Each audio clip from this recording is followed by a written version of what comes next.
तिमीहरूले के गर्दैछौ भन त? हामी वायरिङ गरेर सर बत्ती बाल्ने चिम बाल्न लाग्यो। के गर्न लाग्यो अरे? चिम बाल्न लाग्यो। चिम्बाउनु लाग्यो? यो भने के सम्बन्धी गर्न लाग्यो यो बोर्डमा? तपाईँको एमसिबी हुन्छ घरहरूमा कसरी वायरिङ गर्ने भन्ने तर्क हो? हजुर हजुर त्यसकै हामी प्र्याक्टिकल गरिरहेको अँ। छ बल्ब कसरी बाल्ने भनेर। अनि यसको नाम के हो त यसको? यसको नाम यसो यो डिस्ट्रिब्युसन बोर्ड हो? हो? हो। अनि one way switch MCB MCB यो एमसिबी हो सर। हजुर। अनि यो होल्डर हो यो 1 mm को तार। कति mm को अरे? 1 mm। अनि यही साइजको प्रयोग गर्नुपर्छ? होइन तर धेरै जस्तोमा यही गरेर पावर अनुसार हो। अब कतिको पावरको चाहियो त्यही अनुसार गर्नु पऱ्यो होइन? कतिको रमाइलो लागिरहेको छ पढ्दाखेरि? धेरै फाइदाजनक छ होइन? ओके। भने चाहिँ ट्रेनरहरू हुन्छ है, के भन्न चाहनुहुन्छ? बच्चाहरूले सिक्दैछन्, बिस्तारै बिस्तारै जान्छन्।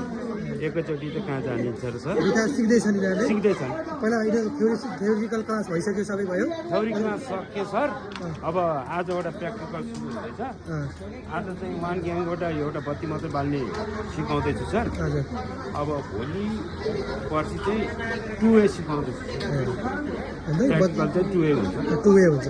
बच्चाहरू ग्रुपमा बसेर चाहिँ आफ्नो प्र्याक्टिकल गरिरहेको छ है। हाउसमा मानिन्छन् भन्ने होइन? त्यस्तै तिमीहरू पनि त्यही यो गर्न लाग्यो? कतिको सिकिरहेको छौ? समय लागिरहेछ? तिमीहरूले घरमा गएर यस्तो बनाउन सक्छौ सक्दैनौ? चिमहरू बिग्रियो भने अब स्विच बक्सहरू एमसिबी राख्न जानेछौ नि अब त? हो? ओके। के गर्दै तिमीले? यो म तार काटिरहेको छु तार काटिरहेको छ? कति एमएमको तार यो? यो 1 mm हो? 90 हो 90। अनि के छ, के काटी तरिका थाहा छ नि?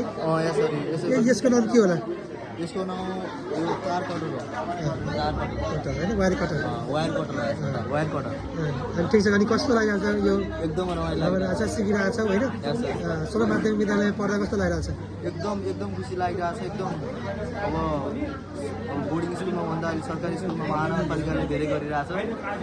पढाइको साथसाथै सिप पनि सिकाइरहेछ। त्यही सबैभन्दा ठुलो खुसी रहेछ, खुसी लागिरहेको। ओके है। के गर्दै हो तिमीहरूले?